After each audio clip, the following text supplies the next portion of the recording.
Okay, not much special with this video. I do have a Royal Rumble themed video that I'm going to do later in the week. Possibly that'll be up sometime this weekend. But for now, I did want to comment on the major announcement that happened last week, and that was the launch of the WWE Network. Obviously, a lot of people are talking about it, and the WWE hyped it up like it was going to be a big announcement, though I think most of us figured out it was going to be the launch of the network. And, you know, I wasn't that excited about the WWE Network. To me, it was one of those things like initially, I thought it would be like the NFL Network. I love having it, but I can live without it, if that makes any sense at all. And the NFL Network is great for somebody like me, who's a diehard football fan and just can't get enough football.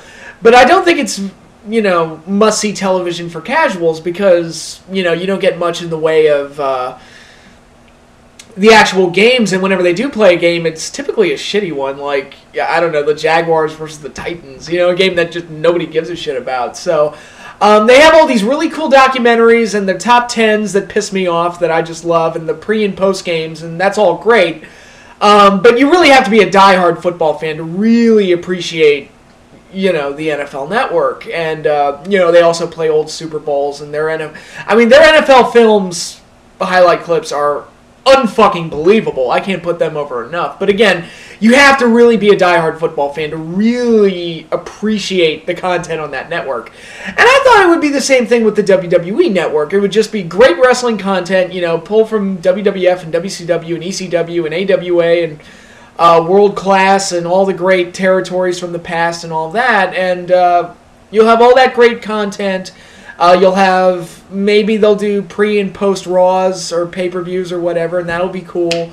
But I thought it would be like, yeah, it's just something for diehard wrestling fans. I don't think many of the casual WWE audience would be that invested in it. Until I heard that they were going to show all 12 pay-per-views for the very small price of only $9.99 a month.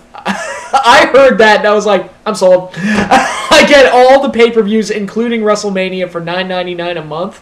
I mean, if that keeps up, there's no reason for me not to order the network. Either get it on my TV or watch it on, you know, watch it like Netflix or get it on my tablet or something like that. I mean, that's a main reason to get it. I mean, what's been one of my major criticisms of the WWE, or just wrestling in general, because TNA's pay-per-view price is really jacked up, but the pay-per-view prices are way too damn high.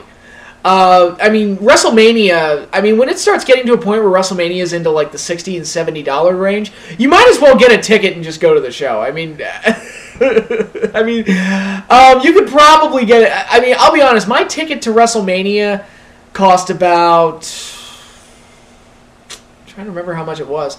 I mean, it was, you know, close to $200, but you know, I get a lot more bang for my buck, whereas, you know, if I order it on TV for $70, I miss out on a lot of the live experience and and I get all the faults of the show because, you know, let's be honest, WrestleMania 29 wasn't that great.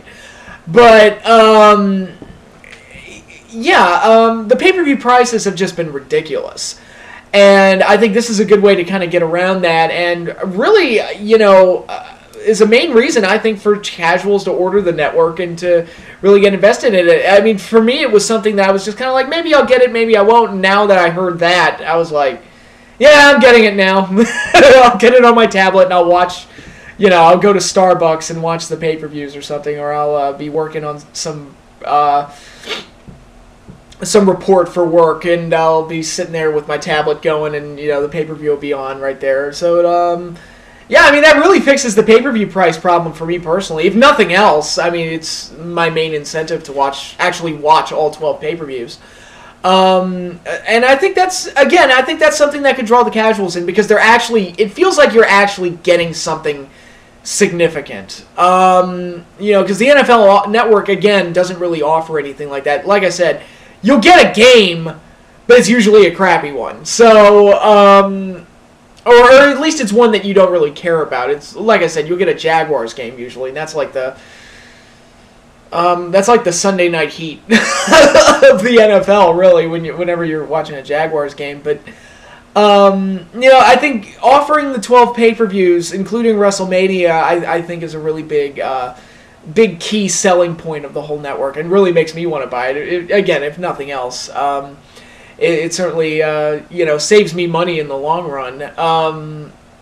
But yeah, I was like, that was something that was really cool. And then of course you get all the stuff that ties into my hardcore wrestling side, where it's like, oh, I get all the documentaries and the I don't really care about the reality shows. Like, they want to do a Legends House shows, I don't really care. But Legends Roundtables, you want to do those, I'm totally fine with that. But, the documentaries, and, I would totally binge watch Raw and Nitro from, like, 96 to 98. I would I would go nuts watching all of that old material. So, yeah, I mean, there's plenty of stuff for the hardcore fan as well, and like I said, I think the pay-per-views are going to draw in the casuals. We'll see if that actually happens, but yeah, WWE, pleasant surprise there with the network. I was again, it was something that I wasn't initially that excited about, and then I see this, and it's like, that's actually pretty cool. That's actually a really good move on their part. We'll see if it pans out, but for now, it's like, I'm buying it, so that's for damn sure. So, yeah, that's all I have for now. I'm going to have a Royal Rumble themed video this week, and then sometime next week, you might see part 1 of my top 30 matches in WrestleMania history list. So be on the lookout for that, but until then, I'll see you all later.